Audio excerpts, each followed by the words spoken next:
Now you don't get much further from serious elitist motorsport than you do with micro machines now, do you? A game that takes driving realism, throws it out the window, and makes something fast, frantic, and a whole lot of fun. It's a simple formula. Take a tiny car, add some more tiny cars, make a tiny track, and whichever tiny car beats the other tiny cars on the tiny track wins a tiny little cup. Did you know the cost of a Formula One car is about $15 million? The steering wheel alone is about 50 grand.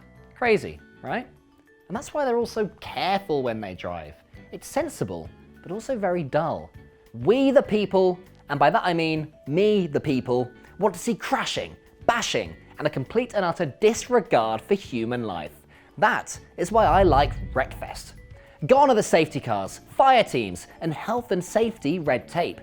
Instead, they're replaced by a group of nutters on a racetrack doing whatever they can to win. If you've really got a need for speed, may I suggest ditching your dilapidated old automobiles and instead consider one of these anti-gravity ships from Wipeout. So an F1 car can hit around, 220 miles per hour? Pathetic.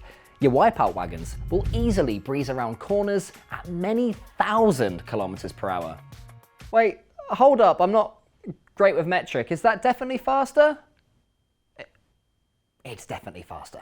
The Wipeout games have been a staple for speed junkies since the 90s, and it's easy to see why. It's fast, fluid, exhilarating, a little bit scary, but also completely safe. I was gonna make a rule right at the top of the episode about no old games, but I forgot. So now I have to talk about F-Zero. F-Zero was a landmark title on the SNES back in the day. Its graphics rendered the world around you in such a way that it made the game appear 3D. Looking at it today, and it's not really 3D now, is it? But back then, this was the equivalent of people going from The Mummy Returns to Avatar. It blew people's socks off. Beyond all that, it was just an incredibly fun title with bags of character that spawned a robust and beloved franchise, which lasted for about 10 years. But we want more, Nintendo! We don't know what you're cooking up, but it better be another F-Zero game. It's what we, and again, to make it clear, I do mean I, demand. Let's talk about one of the biggest franchises in racing, Need for Speed. Now, after touching on the games we have so far, Need for Speed does seem tame. But in reality, the whole franchise is bonkers. Equal parts illegal street racing and equal parts avoiding the fuzz at every twist and turn, Need for Speed is the complete other end of the spectrum from your Gran Turismos. And whilst the insanity levels have varied over the years, each and every one of them has been at least slightly unhinged. I mean, there's been 25 of them in total. That's right, 25 different Need for Speed flavors. Who'd have thunk it? Does anyone really need that much speed? So, I'm gonna let you in on a little secret. You don't need rocket ships or cars to make a racing game. Instead, you just need a bunch of parkouring faux superheroes armed with grappling hooks. That's pretty much the whole basis of speedrunners, and frankly, it's brilliant. It's a simple premise, but then again, it's a simple game. It's easy enough for anyone to pick up, but there's a very high skill ceiling. Within just a few games, you'll have found your bearings, and you'll be zipping around each track at the speed of sound, throwing meatballs and freeze rays at your opponents, which I'm led to believe is fair game in underground free-running races. Also, running is more environmentally friendly than street racing. You're welcome, Mother Earth. Seeing as I already broke the rule I didn't officially make about old games, let's look at another. And this one's a doozy. Crazy Taxi. So this harks back to the day when realism was still just a fancy type of painting and had no place in video games.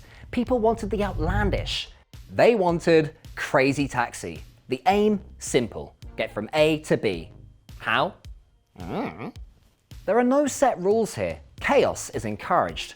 We're not playing sensible and reliable taxi service. Instead, it's about thrills, irresponsibility, having fun. And the game was just that. It was a blast, but the home console version was only the taster, the amuse-bouche of the Crazy Taxi experience. For the full experience, you wanted to get yourself in one of these, the arcade cabinet. As we enter our podium spots, we're into karting territory. We'll be frank, a lot of kart games are, well, cheap cash grabs. If you tell me that you think Garfield Kart was a solid, worthwhile racing game, well, then I declare you a liar and a madman. If, however, you said the same about Crash Team Racing, well then I'd agree. Well done. The game embodies the concept of racing, but without the boring bits. It's simple enough for anyone to jump into. It's wild and wacky, and comes with heaps of personality. The courses themselves are inventive, diverse, and manic. While it didn't garner the same mainstream success as a certain other karting game, which we're going to talk about soon, and I'm sure you know which one, it rhymes with Barrio Bart, it did garner a dedicated and loyal fanbase who prefer a can of turbo over a mushroom. Back in its heyday, it was exceptional. But let's look at something that's slightly more exceptionaler, and see our number 2. Oh my golly, how good was Burnout? As a series, it saw its competitors gearing towards realism, thought, nah, no thanks, and upped the ante in the opposite direction. It's a franchise of stellar titles, although I want to highlight 2 in particular. Firstly, Burnout Paradise. It stepped away from the usual Burnout formula and plonked players in an open world with non-restrictive tracks. Totaling a $300,000 sports car never felt so gratifying. On the other end of the spectrum, Burnout 3 Takedown. It put the car in carnage. It was utterly insane as far as racing games go. I mean, the whole point was to crash.